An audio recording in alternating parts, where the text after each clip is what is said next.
السلام علیکم ورحمۃ اللہ وبرکاتہ۔ وعلیکم السلام ورحمۃ اللہ وبرکاتہ۔ محترم سامعین و ناظرین، عزیز طلبہ، روضۃ الاطفال حصے دوم میں سے آج جس عنوان کو ہم سننے جا رہے ہیں، عنوان ہے اسلام اور نماز۔ کیا عنوان ہے؟ اسلام اور نماز۔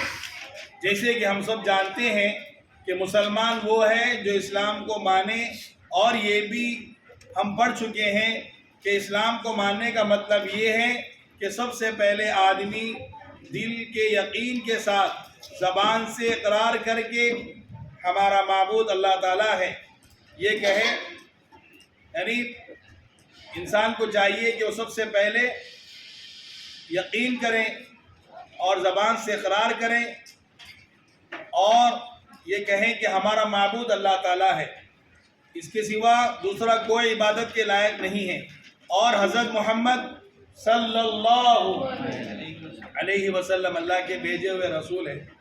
اللہ کی عبادت کا جو طریقہ انہوں نے بتایا ہے ہم اسی کو مانیں گے اور اسی پر چلیں گے۔ کس کے طریقے پر چلیں گے؟ نبی صلی اللہ علیہ وسلم کے بتائے ہوئے طریقے پر چلیں گے۔ ان دونوں باتوں کا اقرار کرنے کے بعد اسلام کی بنیاد اس بات پر رکھی گئی ہے کہ آدمی 5 وقتہ نمازوں کی پابندی کے ساتھ ادا کریں۔ جو شخص دل سے ان دونوں باتوں کا سچا اقرار کرے گا وہی پابندی کے ساتھ 5 وقتہ نمازیں بھی پڑھے گا۔ اسی لیے رسول اللہ صلی اللہ علیہ وسلم نے فرمایا کہ اللہ کا فرما بردار اور نافرمان بندوں میں فرق کرنے والی جو چیز ہے وہ نماز ہے، یعنی اللہ کے جو فرما بردار بندے ہیں اور جو نافرمان بندے ہیں ان کو معلوم کرنے میں جو فرق بتایا گیا ہے وہ نماز ہے، یعنی وہ نماز نہیں چھوڑتے ہیں۔ کون؟ فرما بردار لوگ۔ یہ بھی فرمایا کہ جان بوجھ کر نماز کو چھوڑ دینا مسلمان کا کام نہیں ہے۔ نماز کو جان بوجھ کر چھوڑ دینا یہ مسلمان کا نہیں ہے۔ ہمارے رسول صلی اللہ علیہ وسلم یہ فرمایا کہ جب بچے کی عمر برس کی ہو جائے تو اس کو نماز کا حکم دو، یعنی 7 سال کا بچہ ہو جائے تو اسے نماز کا حکم دیا جائے، اور جب یہ بچہ 10 برس کا ہو جائے تو کہنے سننے سے نماز نہیں پڑھے گا، نہ خیال رکھے گا، جان بوجھ کر نماز چھوڑ دے گا تو اس کو مار کے سزا دی جائے تاکہ وہ نماز کا پابند ہو جائے۔ معلوم یہ ہوا کہ جو بچے چھوٹے ہوتے ہیں 7 سال کے ہوتے ہیں یا اس کے اندر رہتے ہیں تو انہیں نماز پڑھنے کے لیے نصیحت کی جائے گی، اور جب وہ بڑے ہو جائیں گے تو نماز نہیں پڑھیں گے تو ان پر سختی کی جائے گی، ان کو سزا دی جائے گی تاکہ وہ نماز کے پابند ہو جائے۔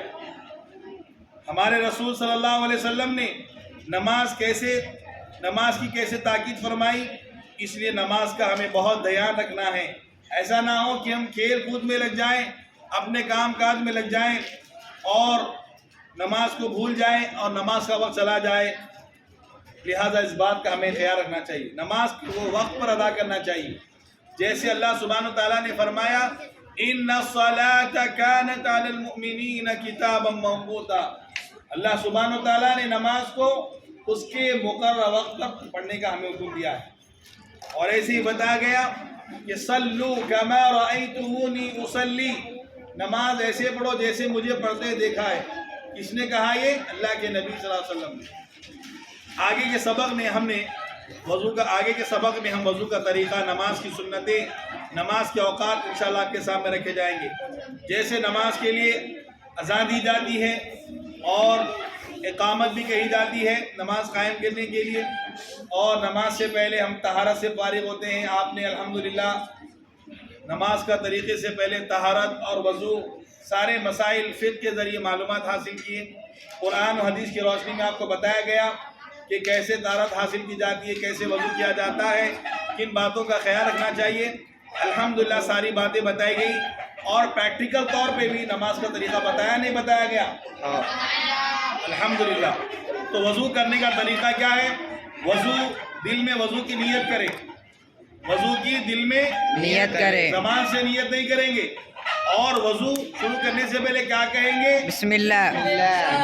3 مرتبہ اپنے دونوں ہاتھوں اور کلائیوں تک دھوئیں گے، 3 مرتبہ کلی کریں گے، اور ساتھ ہی ساتھ ناک بھی صاف کریں گے۔ یہ کچھ آپ کے سامنے تحریر پڑھ کے سنائی جا رہی ہے. پریکٹیکل طور پہ آپ کو وضو کا طریقہ بتایا گیا ہے.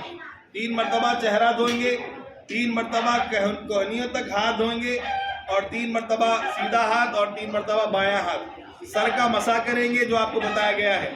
3 مرتبہ سیدھا ہاتھ اور 3 مرتبہ بایاں پیر, 3 مرتبہ سیدھا پیر اور 3 مرتبہ بایاں پیر ٹخنوں تک دھوئیں گے سر کا مسح کے بعد.